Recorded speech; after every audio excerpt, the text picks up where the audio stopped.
Cari maklumat dan berita politik yang bebas, kupasan yang tepat, panas.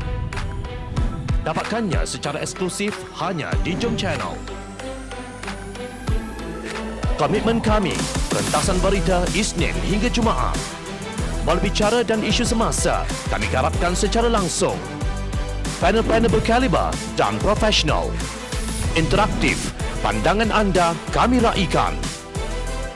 Jangan lupa bersama kami di setiap hujung minggu dalam edisi khas mingguan. Jom Channel, moving forward, sharing a new experience.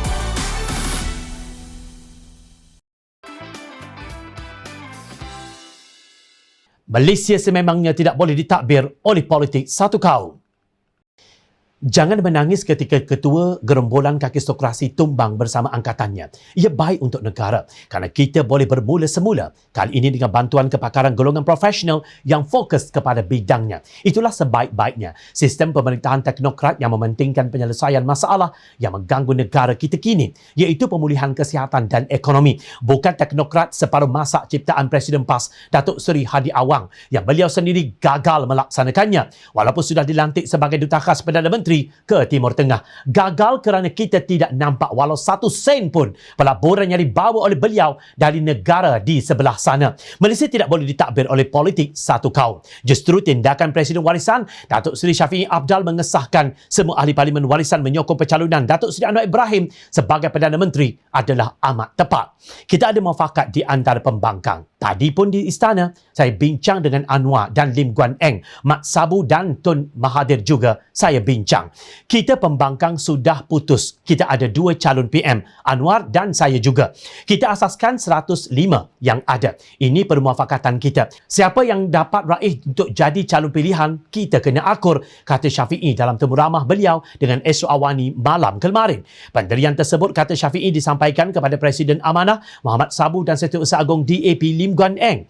Jika Datuk Seri Anwar Ibrahim ada jumlah, kita putus, kita bagi sokongan. Jika ada sokongan pada saya pun begitu, sama juga. Saya cakap dengan Mat Sabu, saya cakap dengan Guan Eng, kita sepakat dan mereka setuju, tegasnya.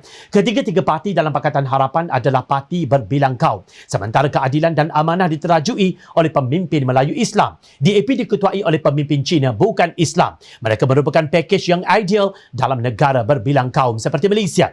Tiada peraturan tidak bertulis yang mana bukan Islam hanya dibenarkan melukut di tepi gantang bersama rakyat marhain yang turut dipinggirkan. Tiada amalan dua darjat yang mana rakyat marhain dihukum dengan serta-merta sementara golongan kayangan bebas melakukan pelanggaran undang-undang. Sementara itu, pemimpin ke hulu ke hilir menaiki Mercedes-Benz dan Toyota Velfire berharga ratusan ribu yang boleh membina lebih 10 buah rumah dalam program perumahan rakyat PPR. Adakah kebencian terhadap Anwar Ibrahim dan DAP itu melampaui sifat perikemanusiaan yang kononnya begitu kuat diperjuangkan PAS?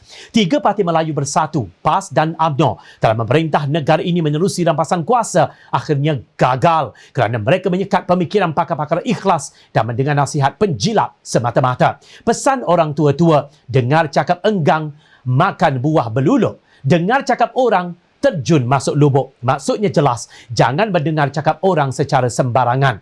Namun itulah yang berlaku kepada Bersatu, PAS dan juga UMNO. Apabila Pakatan Harapan berjaya menjatuhkan UMNO Barisan Nasional pada pilihan raya umum ke-14 lalu, mereka berteriak, kononnya Melayu terancam, Islam terancam, Raja-Raja Melayu juga terancam. Mereka mendengar cakap-cakap golongan Ruwaibidah yang mahu menguasai negara demi kepentingan peribadi. Sedangkan ketika Malaysia dikuasai UMNO Barisan Nasional sejak kemerdekaan, tidak juga negara ini dapat melahirkan puluhan bilioner Melayu. Justru amat sukar bagi pemerhati politik melihat di mana logiknya parti-parti politik di Sarawak yang berbilang kaum etnik gagal melihat potensi terbaik yang dibawa oleh Pakatan Harapan. Penolakan terhadap Pakatan Harapan tidak diiringi penjelasan logik yang boleh diterima oleh akal yang waras. Yang menempel hanya sentimen dendam dan kebencian kaum yang menjadi racun perpaduan.